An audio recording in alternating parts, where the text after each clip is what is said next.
ये वीकेंड रहा भरपूर एक्शन के साथ, जहां दो बड़ी डील्स होती नजर आई और आज हफ्ते के पहले दिन उन दो डील का दिखेगा बाजार पर जबरदस्त असर। कच्चा तेल है 71 के पास और ग्लोबल मार्केट से मजबूत, ऐसे में क्या हो आपका ट्रेड, इस पर होगा हमारा खास फोकस। शेयर बाजार लाइव में आप सबका स्वागत है। नमस्कार, मैं हूं अनिल सिंघवी। नमस्कार, मैं हूं रजत देवगन। और जैसे बताया कि आज के सत्र में इंपॉर्टेंट ये है कि जो घरेलू ट्रिगर्स हैं वो बाजार पे बहुत असर डालेंगे। काउंटर स्पेसिफिक हमने ऑलरेडी बता दी थी कि दो बड़ी डील्स हो सकती हैं, राइट, वो होती हुई नजर आई। लेकिन सबसे पहले ट्रिगर्स देखते हैं कि मार्केट्स पे आज ट्रिगर्स कौन से हैं जो अहम रहेंगे, जिनका असर देखने को मिल सकता है। क्रूड में आग लगी है, $71 के पास पहुंचा है ब्रेंट, और ये कहीं ना कहीं अब कर रहा है एक खतरे की तरफ इशारा, क्योंकि लगातार बढ़ता चला जा रहा है और ये ग्लोबल मार्केट्स का हो सकता है कि मूड बिगाड़े। ग्लोबल बाजारों से आज के सत्र में मिले जुले संकेत देखने को मिल रहे हैं। यहाँ पर आज के सत्र में अगर एशियाई बाजार देखेंगे तो एसडेक्स निफ्टी को छोड़ बाकी ज्यादातर मार्केट्स में निचले स्तरों से कुछ खरीदारी जरूर देखने को मिल रही है, लेकिन कह नहीं सकते कि बहुत कन्विक्शन है।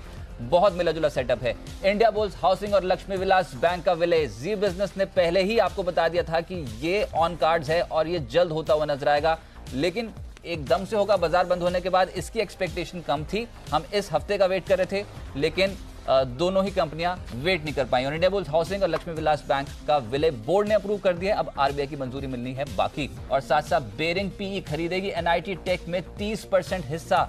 आपको याद होगा, हम बार बार आपको कह रहे थे, लगातार आपको कह रहे थे कि ये डील जल्द हो सकती है और ये भी जी बिजनेस की खबर पर मुहर लगी है। तो अनिल जी, ये दोनों जो ट्रिगर्स थे ये तो बाजार के लिए पक्के होते हुए नजर आए और बिल्कुल सटीक खबर, उसका बिल्कुल सटीक इंपैक्ट। तो आज उसका पूरा हम विश्लेषण करेंगे, लेकिन उससे पहले ग्लोबल मार्केट्स बड़े इंटरेस्टिंग होते दिख रहे हैं रजत। और ग्लोबल मार्केट्स में आप देखिए, कच्चा तेल लीबिया के संकट के चलते $71 के करीब पहुंचता हुआ दिखा। तो थोड़ी चिंता की बात है कि बड़े लंबे समय बाद हमने $70 के पार के भाव देखे हैं। और इस बीच पिछले हफ्ते अगर आप देखें तो रुपया उतना मजबूती अब नहीं दिखा रहा जितना एक वक्त दिखाया करता था। और बीच में हमने एक दिन तो 1% के आसपास के करेक्शन भी करेंसी मार्केट में होते हुए दिखे।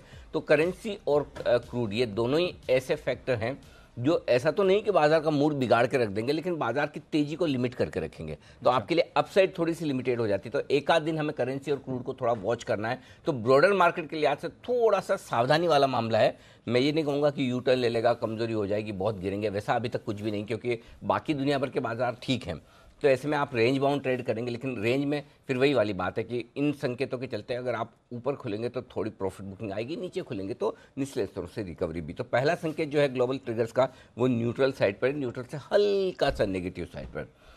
एफआईज की तरफ से संकेत पॉजिटिव साइड पर हैं, अच्छे हैं, फिर से खरीदारी लौटती हुई दिख रही है। घरेलू फंड्स ने हल्की फुल्की बिकवाली की है तो थोड़े संकेत नेगेटिव साइड पर हैं। वायदा का कारोबार के संकेत न्यूट्रल है, लेकिन शुक्रवार की अच्छी रिकवरी के बाद सेंटिमेंट फिर से पॉजिटिव हो चला है और ट्रेंड भी पॉजिटिव की तरफ। एक दिन न्यूट्रल रहा है ट्रेंड और उसके बाद फिर से पॉजिटिव होने की तैयारी ट्रेंड भी करता हुआ दिख रहा है। तो ये सारे संकेत हैं आज के लिए, आपके लिए। अब लेवल्स बहुत इंपॉर्टेंट है, लेकिन फिर से जो आपने बोला ना एफआईएस का और डीआईएस का, एक दिन पॉजिटिव एक दिन नेगेटिव, पर ये एफआईएस भी पिछले सत्र में खरीदारी कर गए हैं और डीआईएस की बिकवाली देखने को मिली है। हमने हाल फिलहाल में 2 दिन में देखा था डीआईएस ने अच्छी पोजीशन बनाई थी, तो इसको कैसे देखेंगे? देखिए, एफआईएस की तरफ से लगभग 800 करोड़ की कैश मार्केट में खरीदारी है, जो आंकड़ा बहुत ही मजबूत है। साथ ही साथ इंडेक्स फ्यूचर्स में उन्होंने 632 करोड़ की खरीदारी की है। तो एफआईएस ने कैश में भी खरीदारी की है और इंडेक्स फ्यूचर्स में भी। स्टॉक फ्यूचर्स जरूर उन्होंने 500 करोड़ के आसपास के बेचे हैं, तो वहां थोड़ी सी प्रॉफिट बुकिंग है। लेकिन नेट आप देखिए तो स्टॉक्स में खरीदारी है 250 करोड़ 150 करोड़ के आसपास की।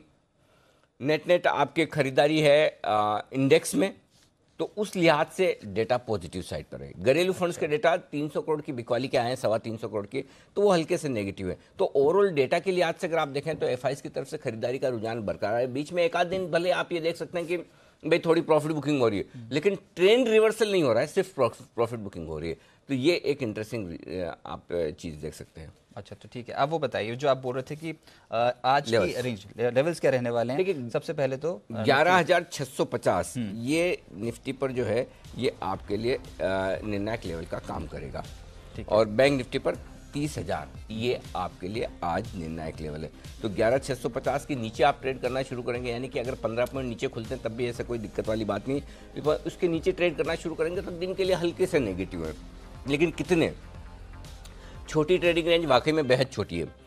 11,625 से 11,700 ये निफ्टी की छोटी ट्रेडिंग रेंज है दिन के लिए। मीडियम रेंज 11,600 से लेकर 11,750 की निकल कर आती है और एक्सट्रीम रेंज जो बनती है वो 11,550 से लेकर 11,800 की निकल कर आती है। ये है आपके लिए आज बाजार की रेंज। इन तीनों रेंज पर नजर रखिए। ब्रॉडली मैं जो समझ रहा हूँ रजत वो ये कि 11,600 से 11,700 की 100 पॉइंट की रेंज में बाजार ट्रेड करेगा। इस रेंज के बाहर किसी एक तरफ निकले तो 50 पॉइंट और एडिशनल गिन लीजिए। आसान भाषा में ये मान सकते हैं 11,600, 11,700 और 50 पॉइंट किसी भी एक तरफ। वैसे संभावना कम है कि 11,600, 11,700 के बाहर कहीं निकले। अब आइए बैंक निफ्टी 30,200, 30,000 और 30,200 ये है आपकी बैंक निफ्टी की ट्रेडिंग रेंज छोटी वाली आज के लिए। और निर्णायक लेवल भी चूंकि 30,000 का ही है जहां से हम 70-80 पॉइंट ऊपर बंद हुए हैं। मीडियम रेंज 29,900 से लेकर 30,325 की निकल कर आती है और एक्सट्रीम रेंज जो बनती है वो 29,800, 850 नीचे की तरफ मजबूत सपोर्ट है और ऊपर की तरफ 30,425 के आसपास की रेंज निकल कर आती है। इस रेंज पर आपको करना है फोकस बैंक निफ्टी पर। अब जो मजबूत सपोर्ट जोन है आज के लिए, सिर्फ आज के लिए 11,600, 11,625 निफ्टी यहाँ पर आज दिन के दौरान सपोर्ट लेने की कोशिश करेगा और बैंक निफ्टी 29,850 से 29,900 इस रेंज में सपोर्ट लेने की कोशिश करेगा। चलिए, तो बैंक निफ्टी का मजबूत सपोर्ट जोन है 11,600 से लेकर 11,625 का जोन, बहुत इंपॉर्टेंट सपोर्ट, बहुत ही मजबूत समझा जा रहा है। इस समय सपोर्ट के तौर पे ये एक्ट कर सकता है और निफ्टी बैंक 29,850 से 29,900 ये एक सपोर्ट जोन हो सकता है कि आज के सत्र में ऐड करे। 30,000 के लेवल की क्लोजिंग थी और लेटर हाफ में एकदम से स्मार्ट रिकवरी बैंकिंग स्टॉक्स में, खासतौर से छोटे मझौले जो बैंकिंग स्टॉक्स है वहां पर देखने को मिली थी। अनिल जी, जिनकी भी एग्जिस्टिंग तेजी की पोजीशंस पड़ी हो मार्केट में, क्योंकि सर मैंने कहा कि बाजार बंद होते होते एकदम से मूव आया था निफ्टी और निफ्टी बैंक दोनों में, तेजी की पोजीशंस वाले क्या करें आज? देखिए, जिनकी तेजी की पोजीशन है उनके लिए दिन के दौरान भी और क्लोजिंग बेसिस पर भी स्टॉप लॉस एक ही है और वो है 11,600 का। अच्छा। अगर दिन के दौरान आप 11,600 के नीचे फिसलते हैं तो आप अपनी तेजी की पोजीशन को कम कर ले रहे हैं। अगर आप पोजिशनल बेसिस पर स्टॉप लॉस लगाना चाहते हैं तब भी आपके लिए 11,600 ही स्टॉप लॉस होता है। तो स्टॉप लॉस एकदम क्लियर है 11,600। अगर आपकी तेजी की पोजीशन है तो आप उसको होल्ड करिए 11,725, 11,750 के टारगेट के लिए। एक छोटा टारगेट 11,700 का भी रख सकते हैं, लेकिन 11,725, 11,700 के टारगेट के लिए आपको अपनी तेजी की पोजीशन होल्ड करना चाहिए। चलिए, 11,665 के आसपास की क्लोजिंग है, 11,600 का लगाइए एक स्टॉप लॉस, तेजी बना रखी है तो पहला टारगेट 11,725, उसके बाद 11,750, ये दो टारगेट्स हो सकते हैं। बैंक निफ्टी के लिए दिन के लिए आपका स्टॉप लॉस और क्लोजिंग बेसिस पर भी स्टॉप लॉस दोनों सेम है 29,900 का। ओके, यहाँ से 180-85 पॉइंट दूर है लेकिन वही स्टॉप लॉस बनता है। बहुत छोटा अगर किसी को स्टॉप लॉस लगाना है तो 30,000 का लगा ले दिन के लिए, वो अलग बात है, लेकिन क्लोजिंग बेसिस पर तो स्टॉप लॉस साफ है और वो 29,900 का है। 29,900 के नीचे जाए तो ही आप अपनी तेजी की पोजीशन को कम करिए और ऊपर की तरफ आपको जो टारगेट रखने हैं बैंक निफ्टी में वो बनेंगे आपके लिए 29,250 और 29,325, माफ़ कीजिएगा 30,250, 30,225 और 30,325 और 30,425। ठीक है, मैं एक बार 30,250, 30,325, 30,425 ये टारगेट आपके लिए बैंक निफ्टी पर बनेंगे ऊपर की तरफ। एकदम परफेक्ट ये जो लिखे हैं बिल्कुल है। अब शॉर्ट पोजीशन, हाँ, शॉर्ट पोजीशन तेजी वाली पोजीशन तो पहले, क्योंकि इनफैक्ट जो बैंकिंग स्टॉक्स ने रिकवर करके तो आज खबर भी बड़ी है, तो हो सकता है फिर से आज लैम्पलाइट में रहे बैंकिंग स्टॉक्स में। थोड़ी देर में पूछूंगा आपसे विस्तार से कि आखिर वो जो बैंकिंग से जुड़ी खबर है उसका विश्लेषण कैसे करें, लेकिन 29,900 का एक स्ट्रिक्ट स्टॉप लॉस लगाइए और 30,250, 30,225, 30,425, 30,325, 30,425, 30,325 और 30,425 ये लेवल्स देखने को मिल सकते हैं। आप बताइए मंदी वाली पोजीशन जिनकी भी हो, वैसे तो कट गई होगा इन्होंने स्टॉप लॉस लगाया होगा। नहीं, मंदी वाली नहीं कटी ना। फ्राइडे को शॉर्ट कॉल भी था ना, तो फ्राइडे का शॉर्ट कॉल वाले मंदी की पोजीशन अभी कटी नहीं है।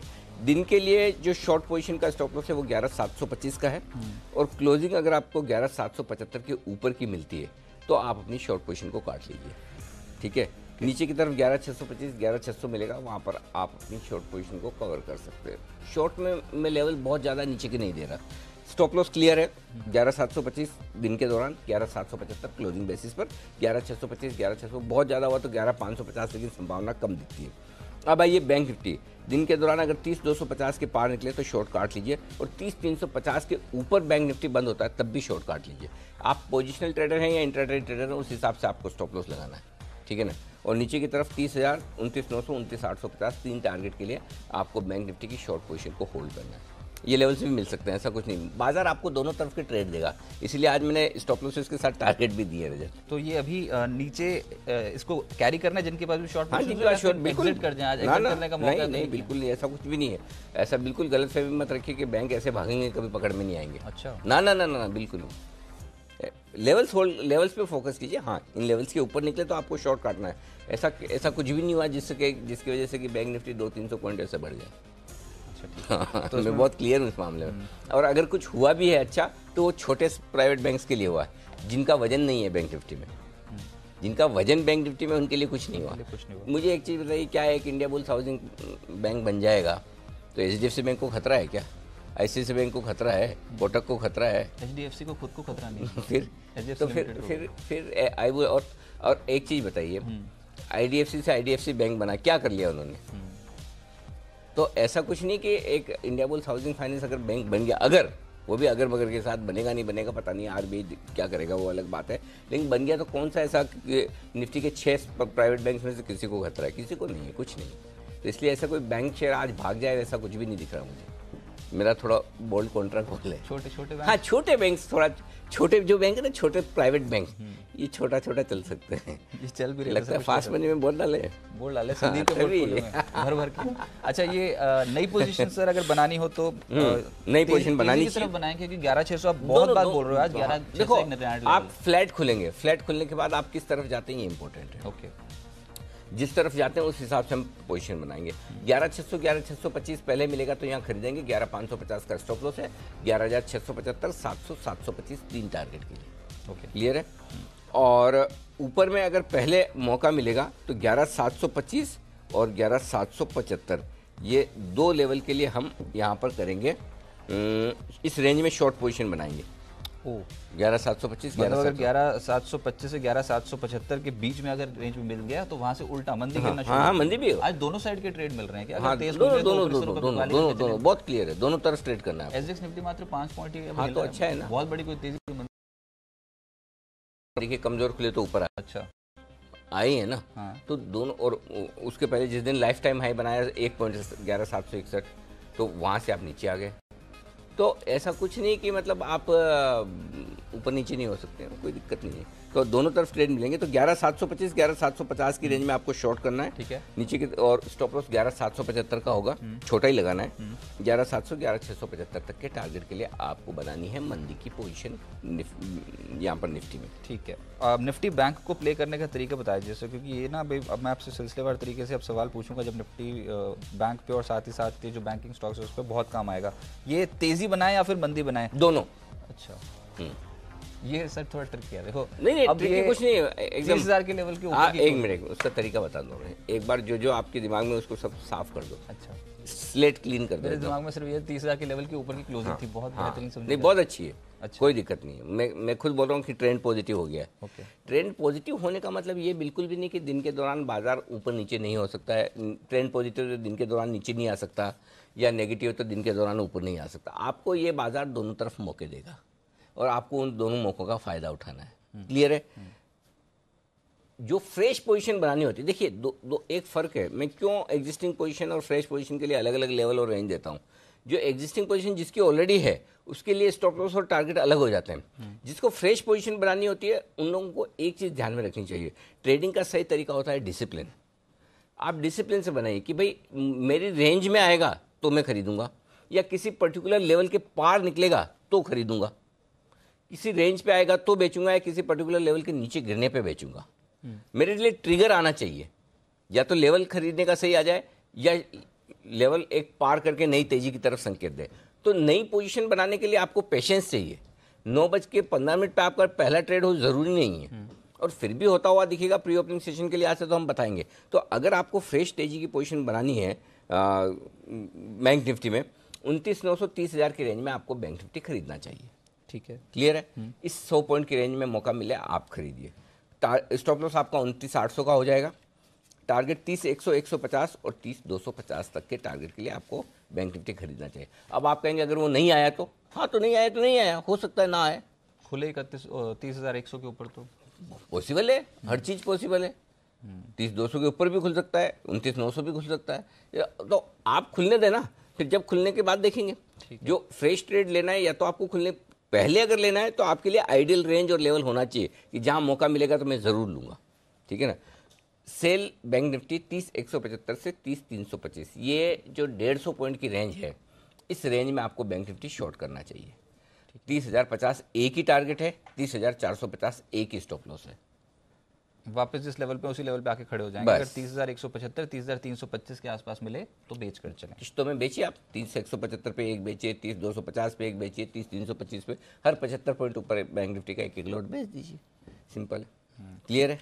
अच्छा, अब ये वायदा बाजार के आंकड़े जो हैं एफएनओ ऑप्शंस वाले जो आंकड़े वो क्या बता रहे हैं, वहां से की लेवल्स क्या निकल के आ रहे हैं? क्योंकि पीसीआर जो है ना ये अब बढ़ बढ़ के पहुंच गए 1.61, कुछ खतरे की ना, तरफ इशारा दे रहा बिल्कुल है? अभी भी नहीं, नहीं छोड़ कंफर्ट दीजिए, सिचुएशन, कोई टेंशन नहीं, मस्त रहिए आप। ओके, 11,700 बड़ा लेवल है, क्योंकि 19 लाख शेयर पुट में है और 23 लाख शेयर कॉल्स में खड़े हैं 11,700 पर। तो 11,700 पार करेंगे तो ही फ्रेश तेजी की तरफ आपका मूड बनेगा। 11,600 इमीडिएटली बड़ा सपोर्ट है। क्यों? क्योंकि 19 लाख शेयर आपके वहाँ पर वीकली एक्सपायरी में खड़े हुए हैं और 36 लाख शेयर ओवरऑल इंटरेस्ट है। तो 11,600 के नीचे आप जाएंगे नहीं, इसकी संभावना नहीं के बराबर है, बहुत कम है। गए तो फिर दिन के लिए आपकी प्रॉब्लम शुरू होगी। देखिए निफ्टी और बैंक निफ्टी दोनों में रजत शुक्रवार के सेशन में ओपन इंटरेस्ट घटा है। कवरिंग हुई है? हाँ, नहीं कवरिंग भी नहीं हुई है ना। अब इसमें बड़ी देखने इंटरेस्टिंग से तो चीज लग रहा था बिल्कुल हाँ, कवर करके अब गया इंटरेस्टिंग पोजीशन चीज है, 4 लाख शेयर घटे हैं निफ्टी में और 20,000 शेयर घटे हैं बैंक निफ्टी में। निफ्टी बंद हुआ है 67 पॉइंट ऊपर, बैंक निफ्टी बंद हुआ 179 पॉइंट ऊपर। एफआईज की तरफ से इंडेक्स में 632 करोड़ की खरीदारी का आंकड़ा है और ओपन इंटरेस्ट उनका बढ़कर आया है, घटकर नहीं। तो हुआ क्या है मैं बताता हूँ। एफआईज की इंडेक्स में खरीदारी हुई है, ट्रेडर्स की जो पोजीशन थी तेजी की वो उन्होंने छोड़ी है, ओके। क्योंकि ट्रेडर्स को डर था कि भाई बड़ी मुश्किल है। एक दिन उन्होंने, मैं बोल रहा हूँ ना, तेजी करने वाले बहुत डरपोक होते हैं और मंदी करने वाले बहुत ढीठ होते हैं। तो तेजी करने वाले एक दिन की गिरावट संभाल नहीं पाते और मंदी करने वाले है ना 10-10 दिन तक गिरावट बढ़ता जाएगा और शॉर्ट काटेंगे नहीं। दोनों तरह के ट्रेडर की एक मानसिकता है। तो ये एफआईज के ट्रेड और ट्रेडर्स के ट्रेड शुक्रवार को अलग अलग डायरेक्शन में थे। ट्रेडर्स डरे हुए थे, एफआईज बुलिश थे। तो ट्रेडर्स ने अपनी तेजी की पोजीशन छोड़ी और एफआईज ने इंडेक्स फ्यूचर्स में पोजीशंस बना ली, तेजी की पोजीशन बनाई। हाँ, तो इंडेक्स फ्यूचर्स में खरीद लिया ना, वही तो। हाँ बिल्कुल खरीदा, लेकिन इसलिए बोल रहा हूँ कि एफआईज ने खरीदा, लेकिन ओवरऑल ओपन इंटरेस्ट घट कर आया है। ठीक है ना, ये चीज़ है। अब आइए आप बैंक निफ्टी में। बैंक निफ्टी में 30,000 बड़ा निर्णायक लेवल है। बड़ा लेवल इसलिए है कि 30,000 के पुट पर और कॉल पर दोनों पर ओपन इंटरेस्ट अच्छा है। खासतौर से पुट में वीकली और मंथली दोनों में 4-4 लाख शेयर, यानी कि कुल मिलाकर 8 लाख शेयरों का ओपन इंटरेस्ट है। ठीक है, तो यहाँ पर आपको एक चीज़ ध्यान में रखनी है कि भाई 30,000 के नीचे आप ट्रेड करना शुरू करेंगे तो आप पर दबाव बढ़ेगा। 30,000 के ऊपर है तब तक कोई डरने घबराने की जरूरत बिल्कुल भी नहीं है। 29,800 इमीडिएटली सपोर्ट है बैंक निफ्टी पर, वो आसानी से टूटेगा नहीं। तो 30,000 अगर टूट भी गया तो 29,800 रॉक बॉटम है आपके लिए। और ऊपरी स्तरों पर 30,400 30,500 की रेंज में आते भयंकर वाली प्रॉफिट बुकिंग आएगी, ये ध्यान में रखिएगा बस। तो आपने पहले बोल दिया 30,325 तक भी आ जाए तो फिर बेच कर चलें। वापस जिस लेवल पे है क्लोजिंग हुई है उसी लेवल के आसपास आके खड़े हो जाएंगे। लेकिन अगर खरीदना है निफ्टी बैंक तो 29,800 ये एक स्ट्रिक्ट स्टॉप लॉस लगाएं और 30,100 30,150 30,250 इन टारगेट्स के लिए आप खरीदारी करके चल सकते हैं। चलिए, लेकिन अब एक ऐसा स्टॉक जहां पर एक्शन तेज हो सकता है, स्टॉक ऑफ द डे में देखिए आप।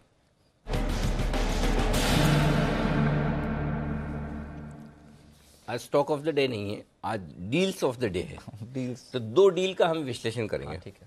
पहली डील है एनआईटी टेक और बेरिंग्स वाली। ठीक है, तो बेरिंग्स जो हिस्सा खरीद रहा है एनआईटी टेक में, इसमें 2 स्टॉक पर असर आना है, एनआईटी टेक पे भी और एनआईटी लिमिटेड पर भी। एनआईटी लिमिटेड की स्टेक भी बिखरी है 23% के आसपास, बाकी 7% दूसरे प्रोमोटर बेचेंगे और 26% का ओपन ऑफर लाया जाएगा। डील की प्राइस है 1394 रुपये। ठीक है, अब एनआईटी टेक में ज़्यादा कुछ होने वाला नहीं है क्योंकि ये प्राइस में आ चुका है। अब यहाँ से प्रीमियम बहुत बची नहीं है, 3% 4% है। लेकिन इसका मतलब ये नहीं कि एनआईटी टेक बहुत गिरेगा, ऐसा भी नहीं कि बहुत गिरेगा। तो मेरा ये मानना है अपसाइड लिमिटेड है, डाउन साइड लिमिटेड है। तो पहले एनआईटी टेक समझ लीजिए। एनआईटी टेक के लिए जो रेंज निकल कर आती है वो 1325 से 1355 के आसपास की रहेगी। एनआईटी टेक देख लीजिए, उसकी कैश की रेंज में बता रहा हूँ 1325 से 1355, इस रेंज में एनआईटी टेक ट्रेड करना चाहिए। ठीक है, ठीक है, ज़्यादा से ज़्यादा बहुत और बड़ा मूव आ भी गया तो 10 से 15 रुपये का और गिन लीजिए कि 1320 नीचे हो गया और 1375-80 ऊपर हो गया, होगा नहीं। इसी रेंज में आपको एनआईटी टेक वक्त बिता देगा। तो ये तो बिल्कुल ही हिलेगा नहीं एक तरीके से। हाँ, ऐसे उसका इतनी रीजन बड़ी बताता डील हूँ, उसका रीजन बताता हूँ। देखिए 30% की डील है, 26% का ओपन ऑफर है। हाँ। तो फ्लोट कम रह जाता है। फ्लोट कम रह जाएगा तो नीचे आते ही आर्बिट्राज मिलेगा, खरीदारी आ जाएगी। और बढ़ने की जगह इसलिए ज़्यादा नहीं है क्योंकि ऑलरेडी आप देखिए 1394 की ही डील है, कोई बहुत बड़ी प्रीमियम पे नहीं, स्टॉक चल चुका है थोड़ा, करेक्ट। अच्छा तो इसलिए आपके लिए ये डील काफ़ी हद तक प्राइस्ड इन है एनआईटी टेक के लिए। अच्छा, ये तो भाव के उस पे हो गया, लेकिन अगर अब फ्यूचर पे किसी को रखना हो भविष्य में, तो देखिए एनआईटी टेक जो है अब उसकी विलय की बात भी हो जाएगी, हेक्सावेयर के साथ साथ कंसोलिडेट बहुत जल्दी अभी ये सोचना, एक नेट एंटिटी बनेगी बहुत ऐसी, जल्दी, जो बहुत global टाइम players है, के साथ बहुत compete कर टाइम है। अभी तो पहले इनका तो हो जाने दीजिए। अच्छा, पर शेयर इनका शेयर तो बुरा नहीं है एक बेरिंग्स तरीके खरीदेगा, अप्रूवल आएगी, ओपन ऑफर आएगा, ओपन ऑफर में कितना स्टॉक आता है, उसके बाद मर्जर की हेक्सावेयर के साथ बोर्ड मीटिंगें होंगी, डिस्कस करके ये। अच्छा सुनो, हाँ। ये तो ट्रेडर्स की मानसिकता हुई, नहीं तो हम जो आज स्टॉक ऑफ द डे बताते हैं ट्रेड पर्सपेक्टिव से बताते हैं, लेकिन मैं पोजिशनली पूछ रहा हूँ कि अब ये नेट एंटिटी जो बनने जा रही है, ये कंपीट कर सकती है बड़ी बड़ी कंपनियों के साथ? हाँ, बहुत क्यों नहीं? बेहतर, वैसे भी फाइनेंशियल परफॉर्मेंस बहुत बेहतर हाँ हाँ, इसमें कोई डाउट नहीं, लेकिन एक चीज ध्यान में रखिए, हेक्सावेयर के वैल्यूएशन बहुत महंगे हैं। हेक्सावेयर इसीलिए बिक नहीं पा रहा है। अब एनआईटी और हेक्सावेयर मिलके बड़ी कंपनी बन जाए और उसके बाद कोई तीसरी ले ले, वो एक अलग चीज, लंबी कहानी है। 62% होल्ड करते हैं। हाँ, लंबी कहानी। मेरे हिसाब से मुझे कोई कारण नहीं दिखता कि हेक्सावेयर चलना चाहिए इस डील पे। ठीक है, ठीक है। मुझे ऐसा कोई बड़ा रीजन, सेंटीमेंट के हिसाब से 1-2 3 टका आज चल जाए वो एक अलग बात है। लेकिन अगर आप ये सोचते हो कि हेक्सावेयर इसलिए चलना चाहिए कि अब बाद में होगा, बहुत लंबी कहानी है भाई। ये मर्जर और ये इतनी आसानी से इतना जल्दी होते नहीं है। 50 अप्रूवल लगती है शेयर होल्डर्स की, बोर्ड की, रेगुलेटर्स की, फिर होंगे तो पहले अभी ये तो हो जाए काम बेरिंग्स वाला। अच्छा, अब जो मेन जो चीज है ना, जो फ्लेवर है वो है एनआईटी लिमिटेड। आप कैसे पढ़ रहे हो एनआईटी लिमिटेड को, जो 23% हिस्सा बिकने जा रहा है और जो रकम मिल रही है वो कितना इम्पैक्ट डाल सकती है? देखिए, इसमें कोई डाउट नहीं कि एनआईटी लिमिटेड के लिए बहुत अच्छी डील है। अल्टीमेटली पैसा आ रहा है। हाँ। 23% वो बेच रहे हैं और उनके मार्केट कैप के बराबर तो पैसा आ ही रहा है, करेक्ट। लेकिन ये पैसा आ रहा है, इस पैसे का होगा क्या? स्पेशल डिविडेंड आपको बताया उन्होंने? बताया नहीं, और कोई तरीका नहीं इस्तेमाल करने का। इतनी भारी भरकम राशि है, इतनी भारी भरकम राशि। हाँ, यही सवाल यही है। मुझे जिस वक्त ये पता चल जाए कि इस पैसे का ये क्या करने वाले हैं, उस दिन मैं आपको एनआईटी लिमिटेड पे कॉल ले सकता। वैसे एनआईटी लिमिटेड में ये देखें तो 110-120 रुपए की रेंज का वैल्यूएशन बन जाता है उस कैश के दम पर। बराबर है, 120 के आसपास, 115-120 का वैल्यूएशन बनता है। लेकिन अगर मुझे देखिए, अगर कोई होल्डिंग कंपनी है तो मैं 80% का डिस्काउंट देता हूँ, 70% का डिस्काउंट देता हूँ, करेक्ट। लेकिन अगर कोई होल्डिंग कंपनी में कैश आ गया तो मैं वो डिस्काउंट 15 से 20% का ही देता हूँ। और अगर होल्डिंग कंपनी में मुझे ये पता चल गया कि ये सारा का सारा कैश शेयर होल्डर को मिलने वाला है तो डिस्काउंट 5% का ही रह जाएगा। तो आपको अभी दूसरे स्टेप तक ही पहुंचे हो। हाँ, अब स्टेप बाय स्टेप। तो होल्डिंग कंपनी में कैश आ रहा है, लेकिन ये कैश का क्या करने वाले हैं एनआईटी लिमिटेड में? क्या किसी और बिजनेस में लगाएंगे? क्या पूरा का पूरा शेयर होल्डर में बांट देंगे? देखिए, हिंदुस्तान का इतिहास है, इस बात पे आंख बंद करके भरोसा मत कीजिए कि प्रोमोटर बांट देते हैं। पीरामल को 17,000 करोड़ मिले थे उस जमाने में एबर्ट को बेच के, उन्होंने कुछ नहीं बांटा ना, बाद में जाके बहुत टाइम बाद में डिविडेंड दिया।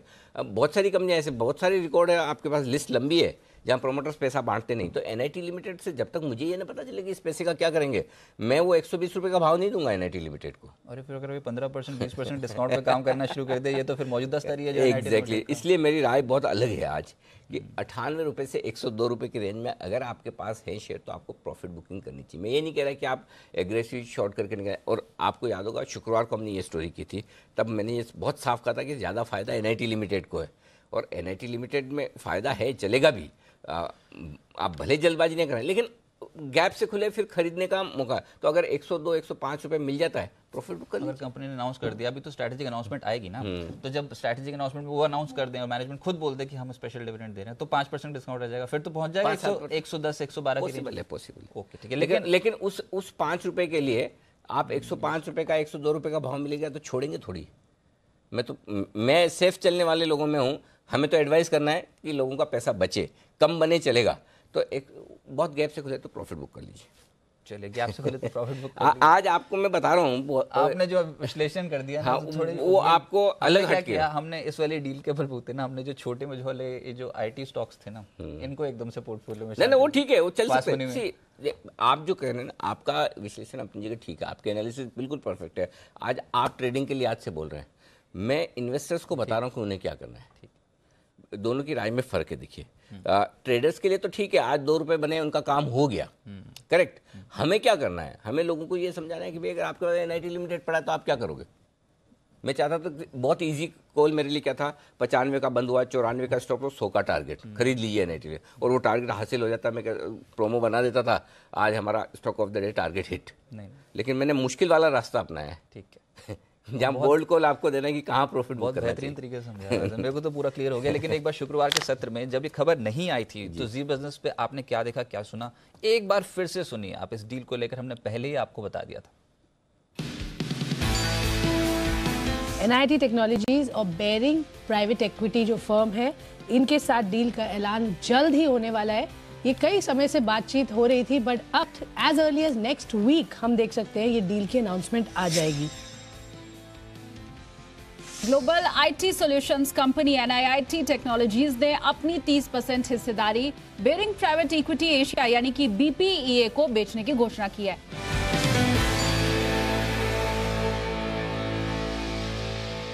तो अनिल जी, ये तो हो गई NIT limited, NIT tech, Hexaware, इन तमाम मुद्दों पे बात। लेकिन इंडिया बुल्स हाउसिंग और लक्ष्मी विलास बैंक के मर्जर को भी अप्रूवल मिला, अभी RBI की मंजूरी मिलनी बाकी है। इसका इम्पैक्ट बताइए अब क्या होगा इंडिया बुल्स हाउसिंग और लक्ष्मी विलास बैंक पे। पहले ही बता दिया था ये तो आपने, लक्ष्मी विलास बैंक पे 5% सर्किट लगा हुआ है। मर्जर हो जाएगा क्या? RBI बताएगा वो तो। आप क्या कहते हैं? सर होना तो चाहिए, और ये लक्ष्मी दो विलास हो चीजें जाना हैं, चाहिए। दो चीजें हैं। आरबीआई ने जिस तरह से अपना प्रेस रिलीज दिया वो थोड़ा सरप्राइजिंग है। उन्होंने तुरंत ही प्रभाव से कहा कि हमने, भले हमारे नॉमिनीज हैं बोर्ड पे, लेकिन इसका मतलब नहीं कि हमने अप्रूवल दे दी है मर्जर। उन्होंने बहुत जल्दी से क्लैरिफाई किया। वजह क्या है? देखिए, इंडिया बुल्स हाउसिंग पहला और आखिरी कॉरपोरेट घराना नहीं है जिसने बैंक बनने की ख्वाहिश रखी है और कोशिश की है। लेकिन एक दिक्कत है जो इस ग्रुप के लिए क्वेश्चन मार्क लगाती है, रियल एस्टेट का कारोबार।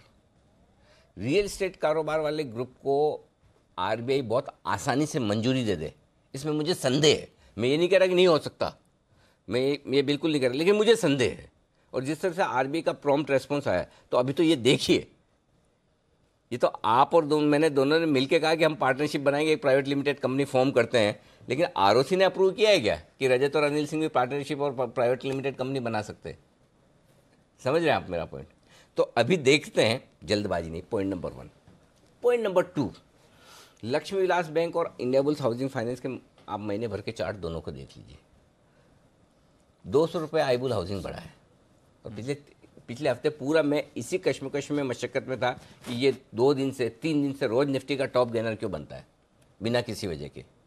ठीक है, लक्ष्मी विलास बैंक 70 का 90 हो गया, तो ये डील किसी को तो पता थी आने वाली है, और वो प्राइस में भी है। आप देखिए, ये देखिए चार्ट, आपको समझ में आएगा। ये तो खैर शुक्रवार का है, लेकिन अदरवाइज भी नहीं 1 मंथ है, 1 महीने का है ना, तो बस आपको 1 महीने के चार्ट में क्लियर पता चल गया।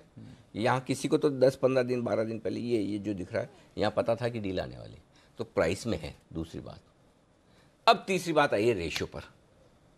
14% ये है रेशियो, हर 100 शेयर पर 14 शेयर हर लक्ष्मी। अब लक्ष्मी रजत, ये आप और सारे दर्शक बहुत गौर से सुने हैं इस रेशियो का एनालिसिस में जो बता रहा हूँ। अगर आपके पास लक्ष्मी विलास बैंक के 100 शेयर हैं, तो आपको 14 share India bulls housing finance के मिलेंगे। इस रेशियो के दम पर 2 चीज़ें हो सकती है।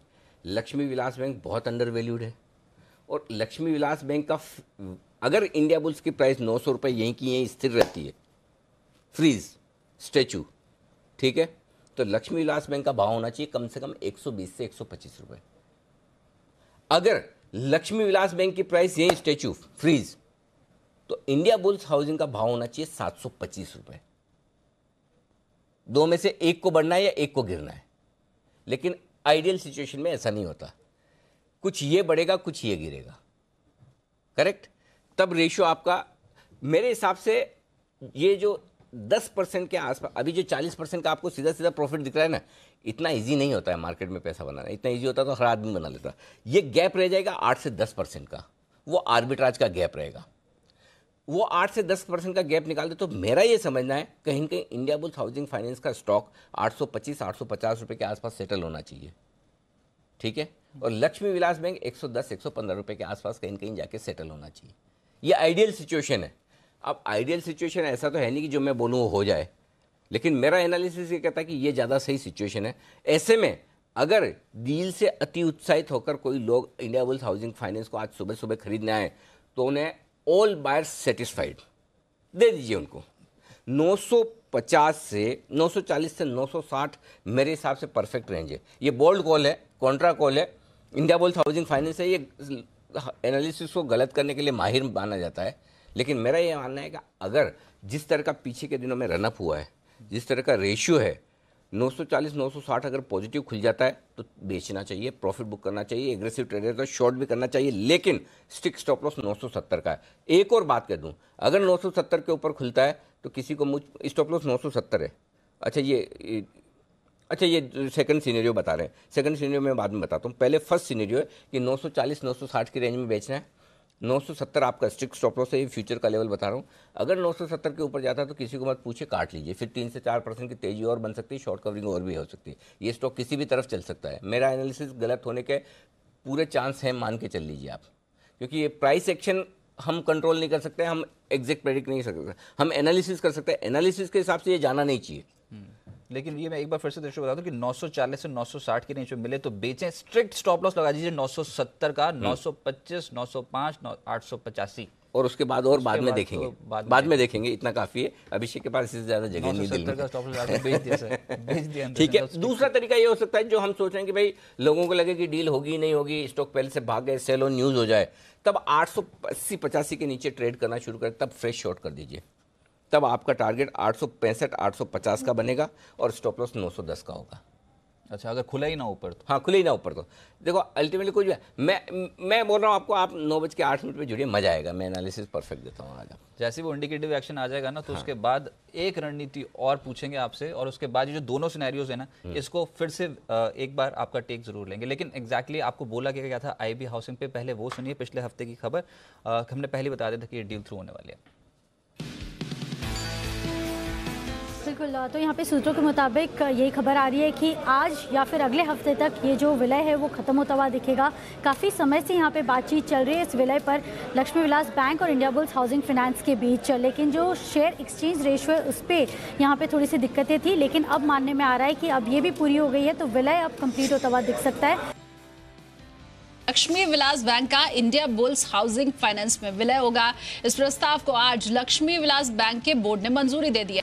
जी, इस वक्त की सबसे बड़ी खबर है कि लक्ष्मी विलास बैंक के साथ इंडिया बुल्स हाउसिंग फाइनेंस के मर्जर को मंजूरी मिल चुकी है और लक्ष्मी विलास बैंक के शेयरधारकों को 50 शेयर के बदले इंडिया बुल्स हाउसिंग फाइनेंस के 7 शेयर मिलेंगे। पिछले 1 महीने से इस पर चर्चा चल रही थी, जिस पर कि अब मुहर लग चुकी है।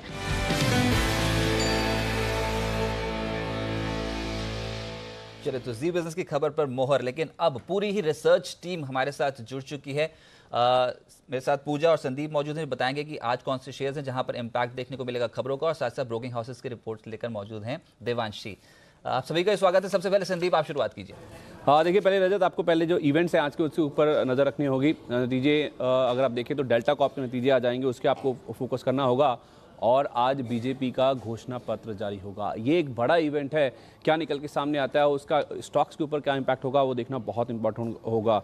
लेकिन 2 IPOs जिसमें पॉलीकैब का जो कि कल बंद होगा, पहले दिन अगर आप देखें तो ज़बरदस्त रिस्पांस मिला है। 71% ये IPO भरा है। 533 से 538 करोड़ का इसका 38 रुपये का इसका मार्केट कैप है और इसका प्राइस बैंड है, और 5 से 9 यानी कि कल ये IPO बंद होता हुआ दिखेगा। मेट्रोपोलिस शुक्रवार को ये IPO बंद हुआ है, इसको भी काफ़ी अच्छा रिस्पांस मिला है, करीब करीब 6 गुना ये IPO भर के बंद हुआ है। और खबरें तो ऐसी भी निकल के सामने आ रही है कि शायद रमेश धवानी ने भी इस IPO में पैसा लगाया है, ऐसी न्यूज़ फ्लो देखने को मिल रहे हैं। जेट एयरवेज पर नजर रखिए, 2 खबरें हैं। पहली बात तो सिटी बैंक के जो $1.8 करोड़ का पेमेंट का भुगतान था वो ये कंपनी नहीं कर पाई है, डिफॉल्ट किया है। उन्होंने इनके बोइंग 777 विमान की फंडिंग की थी, उसका भुगतान नहीं कर पाए हैं। और दूसरी बात, लेंडर्स ने आज बोलियां मंगवाई हैं इस कंपनी में हिस्सा बिक्री के लिए। 6 अप्रैल को ये बोलियां खुलनी थी, लेकिन कुछ कानूनी मंजूरियां नहीं मिल पाई, देरी हुई है, उस वजह से आज ये बोलियां खुली हैं। और अब पहले जो 9 अप्रैल को बोलियां बंद होनी थी, अब ये 10 अप्रैल को बंद होती हुई दिखेंगी। जीवीके पावर पे भी आज नजर रखिए। दरअसल जीवीके पावर की NIIF ADIA के साथ 6500 करोड़ रुपए की पूंजी जुटाने के लिए बातचीत चल रही है। दरअसल ये जो मुंबई इंटरनेशनल एयरपोर्ट में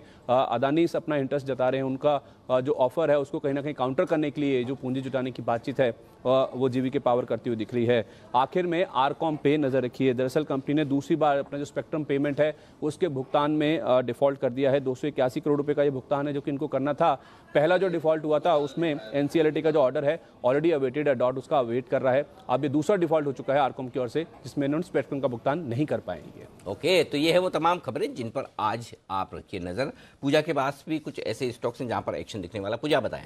जी, फार्मा शेयर्स पे फोकस रखिए। 4 फार्मा कंपनियों से जुड़ी आज खबर आ रही हैं। सबसे पहले वर्कहार्ट की बात करते हैं। कंपनी को फॉर्मुलेशन कारोबार में हिस्सेदारी बेचने की योजना है कंपनी की, और इसके जरिए कंपनी अपने कर्ज को कम करेगी, तो वर्कहार्ट फोकस में रहेगा। ल्यूपिन पर भी नजर रखें। यूएस मार्केट से कंपनी ने बर्थ कंट्रोल दवा के करीब 12,000 कॉटन रिकॉल कर लिए हैं। कुछ गड़बड़ी के चलते ये कदम उठाया गया है ल्यूपिन की तरफ से। टोरेंट फार्मा फोकस में रहेगा। कंपनी की दहेज प्लांट की जांच हुई थी यूएसएफडीए की तरफ से, जिसमें कि 5 आपत्तियां मिली हैं और 11 से 19 मार्च के बीच ये जांच चली थी। तो आज टोरेंट फार्मा भी फोकस में रहेगा। कैडिला हेल्थ केयर को एक टैबलेट के लिए यूएसएफडीए की तरफ से मंजूरी मिल चुकी है। आर्थराइटिस की इलाज के लिए इस दवा का इस्तेमाल होता है। तो इन चारों ही फार्मा स्टॉक्स पर आज नजर रखनी होगी इन खबरों की वजह से। और आखिर में बात करते हैं फ्यूचर कंज्यूमर की। कंपनी की करीब 390 करोड़ रुपए जुटाने की योजना है, जिसमें कि आईएफसी से कंपनी करीब 250 करोड़ रुपए जुटाएगी और प्रमोटर्स ग्रुप को भी कंपनी करीब 70 करोड़ के शेयर्स जारी करेगी।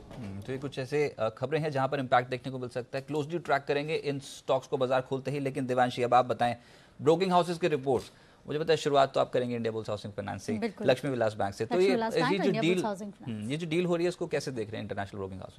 बिल्कुल, सबसे पहले तो सीएलएसए यहाँ पे सिर्फ प्राइस पे फोकस कर रहा है। वो ये मान के चल रहे हैं कि लक्ष्मी विलास बैंक के लिए काफ़ी पॉजिटिव है, क्योंकि यहाँ पे 35% का प्रीमियम है और वो जो लक्ष्य दे रहे हैं 127 तक का है कि यहाँ तक लक्ष्मी विलास बैंक जा सकती है 93 के कंपेरिजन में। साथ ही आज क्रेडिट स्विस की आज बहुत डिटेल रिपोर्ट्स आई हैं। सबसे पहले वो ये मान के चल रहे हैं कि यहाँ पे दोनों कंपनियों के लिए बहुत ज़्यादा ऑप्शंस नहीं बचे थे। इंडिया बुल्स हाउसिंग फाइनेंस सिर्फ बैंकिंग लाइसेंस मिलेगा, बहुत ज़्यादा अपसाइड इसके अलावा नहीं दिख रही है। और इसके अलावा लक्ष्मी विलास बैंक के लिए यही ऑप्शन था कि इसे कोई टेक ओवर कर ले, वरना पीसीए में जाने की भी गुंजाइश थी यहाँ पे। और यहाँ पे बहुत ज़्यादा जिस तरह से हम देख रहे थे कैश क्रंच यहाँ पे लक्ष्मी विलास बैंक को भी बनता हुआ दिख रहा था। इसके साथ ही इंडिया बुल्स हाउसिंग फाइनेंस को अब स्टेबल फंडिंग के एक्सेस मिल जाएगा, वो ज़्यादा पॉजिटिव है। और साथ ही यहाँ पे जो पहले साल में मर्जर के जो रिटर्न ऑन इक्विटीज़ हैं वो थोड़े से कम आते हुए दिख सकते हैं, इस पर फोकस होना चाहिए। और साथ ही वो ये मान रहे हैं कि अब जो छोटे निजी बैंक हैं इस पर फोकस करना चाहिए, क्योंकि ये कैटलिस्ट है ऐसी डील्स के लिए आगे जाके। और साथ ही आज मैक्वारी भी यही मान के चल रहा है, out performance rating India bulls पर है, लेकिन टारगेट्स उन्होंने घटा के 36 तक के कर दिए हैं। आज सबसे अच्छी रिपोर्ट अल्ट्राटेक सीमेंट पर सीएलएसए की है, जहां पे उन्होंने अपनी रेटिंग भी बढ़ा दी है, खरीदारी की राय और लक्ष्य भी बढ़ा दिए हैं।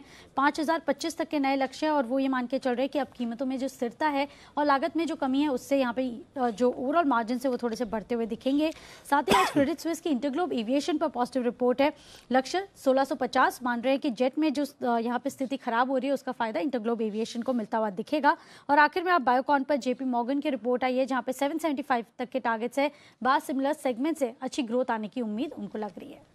ओके, तो ये हैं आपके लिए रिपोर्ट्स। इन रिपोर्ट्स के दम पर दिखेगा एक्शन, लेकिन एक्शन के लिए तैयार है हमारे एक्सपर्ट्स का दमदार पैनल।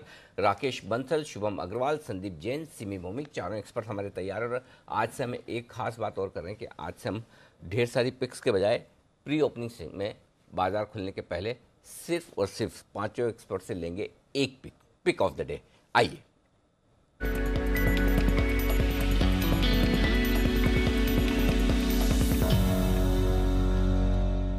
वो एक शेयर जो हमारे एक्सपर्ट्स को आज के लिए है पसंद। बंसल जी, शुरुआत कीजिए, आपकी पिक ऑफ द डे।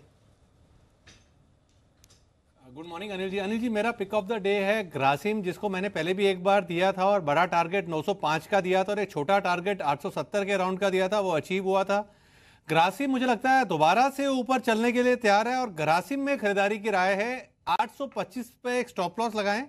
पहला टारगेट 880 का, दूसरा टारगेट 905 का, और इन दोनों टारगेट्स के लिए ग्रासिम मेरा पिक ऑफ द डे रहेगा। ओके, तो ग्रासिम में करिए खरीदारी, ये है बंसल जी की राय। सिमी जी, आपका stock? Good morning Anil ji. मेरा स्टॉक वेदांता होगा। मैं एक 190 के आसपास 91 के आसपास खरीदने का सलाह दे रही हूँ। 188 या 87 के नीचे स्टॉप लॉस। टारगेट्स मैंने बहुत ही छोटा छोटा रखा है, 194 और 196, पर मेरा राय में ये स्टॉक एक्चुअली 200 का लेवल इस बार छूने वाला है। मुझे लगता है कि जो फॉर्मेशन के साथ इसमें ब्रेकआउट आया था लास्ट फ्राइडे को, एक छोटा सा फ्लैट फॉर्मेशन था, उसके बाद ब्रेकआउट आया था, उसका जो टारगेट आता है मिनिमम 200-205 का आता है। तो मुझे लगता है कि ये टारगेट्स भी हासिल हो जाएगा 2-1 ट्रेडिंग सेशन में। आज के लिए 196-98 तक भी देख सकते हैं। करंट लेवल पर खरीदने की सलाह होगा। 188 के नीचे स्टॉप लॉस होगा। चलिए 188 का लगाइए, एक स्टॉप लॉस 196, 198 ये टारगेट्स लेकर चल सकते हैं वेदांता पे। शुभम बताइए आपकी पिक ऑफ द डे कौन सी है? गुड मॉर्निंग रजत जी। मेरा जो स्टॉक है वो है यूपीएल, और यूपीएल को अगर हम देखें तो 2-3 दिन पहले जिस तरह से यहाँ पे एक रिवर्सल ट्रेड देखने को मिला है, मुझे लगता है कि यहाँ पे और फॉलो बाइंग आता हुआ दिखेगा। और अगर हम यहाँ पे पूरे स्पेस को देखें तो काफी अच्छा परफॉर्मेंस सेक्टर के तरफ से भी है, और स्टॉक भी एक अच्छे अपट्रेंड में रहा है। तो मुझे लगता है यहाँ पे आज फॉलो अप एक्शन देखने को मिलना चाहिए। तो 980 के टारगेट के लिए यहाँ पे मैं बाय कमेंट कर रहा हूँ, और 930 का यहाँ पे स्टॉप लॉस मेंटेन करना है। ओके, तो ये है आपके लिए राय यूपीएल, यहां पर करिए खरीदारी शुभम जी की तरफ से। जैन साहब आपको क्या पसंद है? अनिल जी, फ्राइडे को बात हुई थी, लिस्ट तो लंबी है। और मिड कैप्स और स्मॉल कैप्स में तो देखिए बहुत अच्छा माहौल बनेगा। ऐसा लग रहा है कि ये वीक और आगे आने वाले कुछ दिन, ये महीना हो सकता है कि मिड कैप स्मॉल कैप अब चलेंगे। और जिस तरीके से अब बीजेपी का भी आज वो आने वाला है, अनाउंसमेंट्स आने वाले हैं, तो मुझे लगता है कि कहीं ना कहीं काफ़ी स्टॉक स्पेसिफिक रैली देखने को मिलेगी और काफ़ी सेक्टर स्पेसिफिक रैली भी देखने को मिलेगी। बट एक ही स्टॉक देने की बात हुई है, तो मैंने स्टॉक चुना है विधि डाइंग। विधि डाइस्टफ के नाम से था, और विधि डाइंग अभी कंपनी का नाम है। विधि स्पेशलिटी फूड इंग्रेडिएंट्स। तो जो नाम बता रहा है कि ये फूड कलर्स में है, बेसिकली नेचुरल फूड कलर्स में, सिंथेटिक कलर्स में है। और जिस तरीके से ये food and beverages, confectionery, pharma, cosmetics, इन सब के सेक्टर को ये लोग सप्लाई करते हैं। करीब 80 कंट्रीज़ में ये लोग का डिस्ट्रीब्यूशन है, और करीब 6 कॉन्टिनेंट्स, मतलब ऑलमोस्ट पूरे वर्ल्ड में इनका डिस्ट्रीब्यूशन है। और नॉन फूड में भी है ये लोग। अब मैं फंडामेंटल्स की अगर बात करूँ तो मुझे बहुत सस्ता लगता है ये स्टॉक। 15 के पी मल्टीपल पे है, जिसका रिटर्न ऑन कैपिटल एम्प्लॉयड करीब 24% है, रिटर्न ऑन इक्विटी करीब 22% है। अगर पिछले 5 साल की ग्रोथ देखें प्रॉफिट की, तो वो करीब 30% की है, 5 साल की जो कैगर है, और सेल्स करीब 12-13% की। तो ओवरऑल बहुत ही बेहतरीन स्टॉक है। और दूसरी बात ये भी है कि डेट्स भी काफ़ी कम है कंपनी में, और डिविडेंड भी ये कंपनी देती है, करीब 1% का डिविडेंड यील्ड है। इन सब को देखते हुए लगता है कि ये स्टॉक काफ़ी सस्ता है, और 80 रुपये के लगभग भाव है। डाउनसाइड रिस्क मुझे लगता है कि 5 से 7 रुपया, ज़्यादा से ज़्यादा 72-70 रुपये ये स्टॉक नीचे आएगा। और ऊपर का लेवल 105 रुपया, जो कि मैंने 3 से 6 महीने में उम्मीद कर रहा हूँ कि आ जाए, बट अदरवाइज बहुत जल्दी भी ये स्टॉक वहाँ तक जा सकता है। तो विधि स्पेशलिटी फूड इंग्रेडिएंट्स ये पिक है संदीप जी की, और वो बोल रहे हैं कि इसका फेयर वैल्यू जो है वो 105 बैठ सकता है। इसको अपने पोर्टफोलियो में शामिल कीजिए, अच्छे वैल्यूएशन है, यहाँ पर दमदार एक्शन देखने को मिल सकता है। लेकिन अब सिलसिलेवार तरीके से, अच्छा संदीप जी, जब ये बाजार बंद हो रहा था तो आपने कौन से डील पे बेट लगाई थी सर? क्योंकि डील्स तो 2 होने वाली हैं अब। ये एक तो India bulls housing Lakshmi Vilas, साथ ही साथ बेरिंग PNIT टेक। आपने कौन सी डील चुनी थी? मैंने NIT नंबर 1 और लक्ष्मी विलास नंबर 2 दिया था, और नंबर 3 जो तीसरा वाला था। सो कुल मिला के आज दोनों ही पूरे के पूरे आज मार्केट में बने हुए हैं। हाँ, और अनिल जी की आज सुबह एनालिसिस भी सुना, बहुत ही बेहतरीन एनालिसिस है दोनों ही डील्स के ऊपर, और शायद उसी हिसाब से मेरे हिसाब से काम करना चाहिए। जिस तरीके से आप अभी देख रहे हैं कि इंडिया बुल्स हाउसिंग फाइनेंस के फेवर में ये डील नहीं है, उनके शेयर होल्डर्स के फेवर में, और फेवर में है लक्ष्मी विलास। और ये एक अलग सा एक ट्रिगर हो गया कि ये जो old generation private sector banks है, इन सब में अच्छी तेजी बनेगी। और दूसरा मुझे ऐसा लगता है जो HFCs है या जो बड़ी NBFCs है, जैसे कि L&T housing finance, L&T finance holdings, मुझे ऐसा लगता है कि यहाँ पे भी एक तेजी बन सकती है। क्योंकि जिन लोगों ने बैंक के लिए अप्लाई किया और उनको बैंक का सपना पूरा नहीं हुआ, तो वो ये एक इस तरीके का मर्जर के थ्रू अपने सर्टेनली सपने को पूरा साकार करेंगे। तो मुझे लगता है कि इस ही एक क्रम में L&T फाइनेंस होल्डिंग पे बिल्कुल ध्यान देना चाहिए आज। ओके, L&T फाइनेंस होल्डिंग, ये एक और स्टॉक है जो जैन साहब को पसंद आता हुआ दिखा। तो जैन साहब की लिस्ट में एक स्टॉक और जुड़ गया, L&T फाइनेंस। आइए कुछ और स्टॉक्स जो एक्शन में रहने वाले हैं उनमें फोकस करते हैं। और सीमेंट की चूंकि बात हो रही है, ग्रासिम बंसल जी ने पसंद किया। अल्ट्राटेक सीमेंट इस पे जरा राय दीजिए शुभम अपनी। CLSA की बड़ी तगड़ी रिपोर्ट आई है, 4000 से टारगेट बढ़ाकर 5025 किया है, क्या करना चाहिए? लीजिए, अगर अल्ट्राटेक या पूरे के पूरे अगर सीमेंट पैक में देखेंगे तो मुझे लगता है वहां पे एक सेक्टरल आउट परफॉर्मेंस जो शुरू हुआ है वो काफी स्ट्रांग है। लास्ट मंथ का अगर आप रोल ओवर भी देखेंगे तो वहां से डेटा पॉजिटिव चलता आ रहा है। तो मुझे लगता है कि इस सीरीज में भी सीमेंट एक बड़ा परफॉर्मर हो सकता है, और अल्ट्राटेक स्पेसिफिकली अपने एक बड़े कंसोलिडेशन के बाद जो 4150 के आसपास का एक रेजिस्टेंस बना हुआ था उसके पार निकलने में सफल हुआ है। तो मुझे लगता है कि नेक्स्ट टारगेट यहाँ पे 4450 तक का आता हुआ दिखेगा। तो 4450 तक के पोजिशनल टारगेट के लिए यहाँ पे खरीदारी करनी चाहिए, और 4135 पे एक स्टॉप लॉस मेंटेन करें। तो काफी पॉजिटिव है सेक्टर आउटलुक, और उसमें अल्ट्राटेक भी एक अच्छा परफॉर्मर हो सकता है। वोकहार्ट पे आज के सत्र में खबर है, और खबर बहुत इंटरेस्टिंग है। कंपनी के फॉर्मुलेशन कारोबार में हिस्सेदारी बेचने की योजना है, और कंपनी ये कह रही है कि इसमें जो रकम मिलेगी कंपनी को उसका इस्तेमाल कर्ज घटाने के लिए कंपनी इस्तेमाल करेगी। इसी में एक बार वोकहार्ट के चार्ट स्ट्रक्चर देख के बताएं। 443 के भाव पे कैसा लग रहा है आपको ये शेयर? रजत, चार्ट तो काफी अच्छा है, पर प्रॉब्लम यह है कि 450 के ऊपर जाने के बाद ही इसमें फ्रेश मोमेंटम देखने को मिलेगा। कई दिनों से ये स्टॉक एक मोमेंटम एक्वायर किया था, पर 450 के आसपास जाके ये स्टॉक अटक जाता है।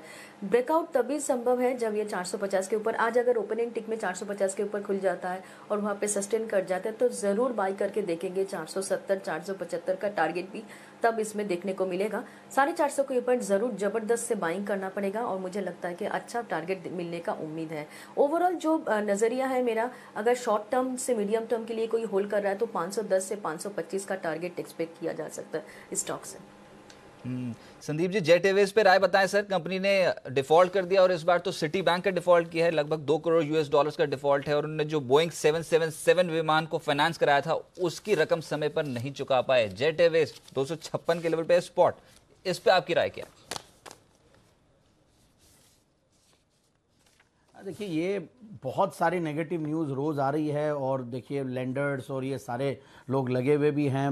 पता नहीं, मतलब थोड़ा सा कंफ्यूजन की स्थिति है, बट मैं यही कहूँगा कि जिन्होंने ले रखा वो अभी भी होल्ड करके रख सकते हैं।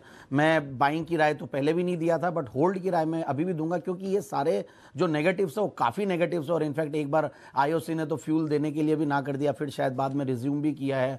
तो बहुत सारी चीज़ें हैं, और जिस तरीके के ये सारे नेगेटिव न्यूज़ पिछले एक वीक में आया है, इनफैक्ट एक पॉजिटिव न्यूज़ ये थी कि कोई ना कोई बायर आएगा और लेंडर्स आ रहे हैं, और कहीं ना कहीं चीज़ें अच्छी होगी। बट मुझे ऐसा लगता है कि थोड़ा सा टाइम लगेगा, बट फिर भी होल्ड करके रखना चाहिए। कोई ना कोई सोल्यूशन इस कंपनी के लिए निकलेगा, ऐसा मेरा मानना है। ओके, डेल्टा, इस पर जरा राय दीजिए आप अपनी सिमी जी। डेल्टा कॉप के आज रिजल्ट आने वाले हैं, रिजल्ट के पहले कोई तेजी करने का मौका है क्या इसमें? जी, करने का मौका है। मुझे लगता है कि चार्ट का जो फॉर्मेशन है उसमें मैं सिर्फ यही कह सकती हूँ कि 260 एक क्रूशियल सपोर्ट होगा स्टॉक के लिए। अगर 260 के ऊपर ये स्टॉक मेंटेन करता है तो ज़रूर खरीद करके देखना चाहिए। 277 से 280 का लेवल मुझे तो लगता है कि रिजल्ट से पहले ही छूने वाला है। अगर 280 के ऊपर जाके सस्टेन करता है रिजल्ट के बाद, तब जाके इसमें फ्रेश मोमेंटम देखने को मिलेगा।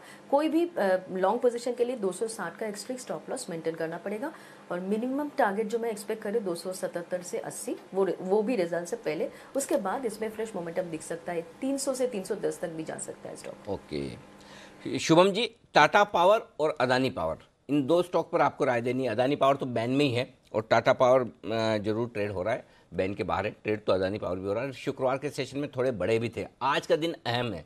CERC जो इनका रेगुलेटर है, जो टैरिफ बढ़ाने घटाने पर फैसला लेता है, आज संभावना है, जैसे काफ़ी लंबे समय से मामला अटका पड़ा है दिसंबर से, लेकिन अभी तक फैसला हुआ नहीं। आज संभावना है कि मुंद्रा वाला जो पावर प्लांट है उसको लेकर एक फैसला आ जाए कि टैरिफ बढ़ाने की अनुमति शायद मिल जाए। दो चीज़ें हो सकती है, या तो फैसला ही ना आए, या फैसला आए तो अनुमति मिल जाए बढ़ाने की, या ना मिले। अब संभावनाएं जो ज़्यादा दिख रही वो ये कि शायद अनुमति मिल जाए टाटा पावर को, अदानी पावर को। ऐसी सिचुएशन में क्या एक चांस कोई खरीदारी का लेना चाहिए, बनता है? अनिल जी, यहाँ पे अगर देखेंगे तो दोनों में रिलेटिवली मुझे लगता है कि टाटा पावर का स्ट्रक्चर ज्यादा अच्छा है, बिकॉज अदानी पावर वैसे भी बैंक में है तो वहाँ पे ट्रेड बनाना मुश्किल है।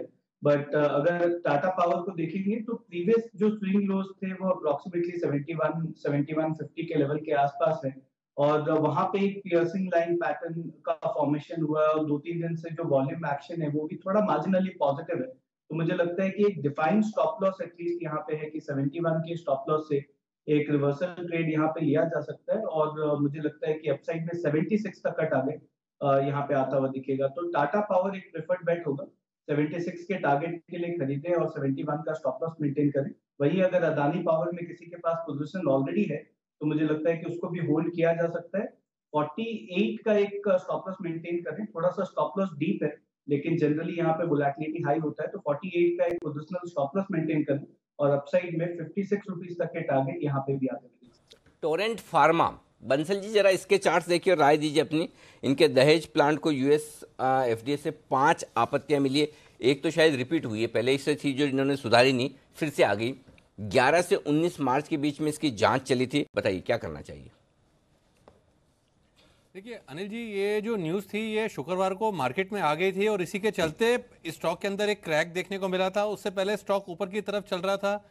टेक्निकली अनिल जी 1865 एक इमीडिएट रेजिस्टेंस बन गया है स्टॉक के लिए और शॉर्ट टर्म में स्टॉक नीचे में 1785, 1788, 1785, 1788 तक शॉर्ट टर्म में गिरने का पोटेंशियल रखता है और शॉर्ट टर्म के लिए सेलिंग के लिए 1865 एक वाजिब स्टॉप लॉस बैठता है। ओके, चलिए ठीक है। तो काफ़ी हद तक ये प्राइस में है, लोगों को पता है कि ये खबर आ चुकी, तो उस हिसाब से ध्यान रखिए।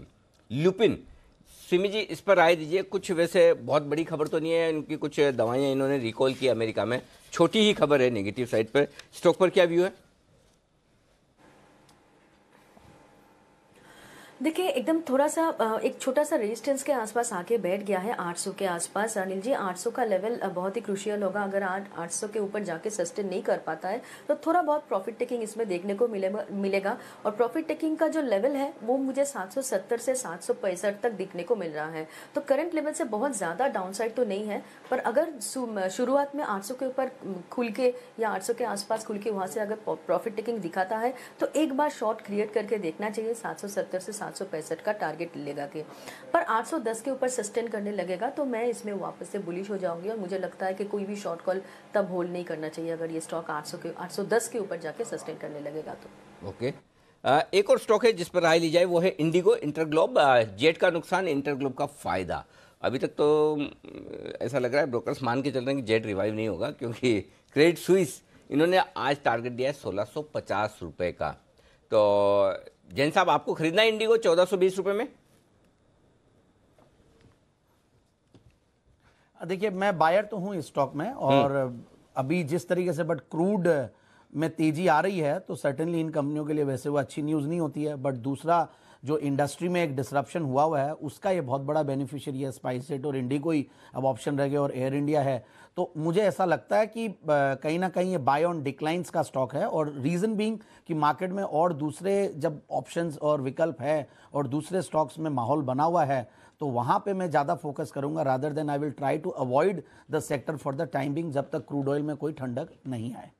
ओके, तो इंडिगो ये है आपके लिए राय खरीदारी की। थोड़ा गिरावट में खरीदारी करें।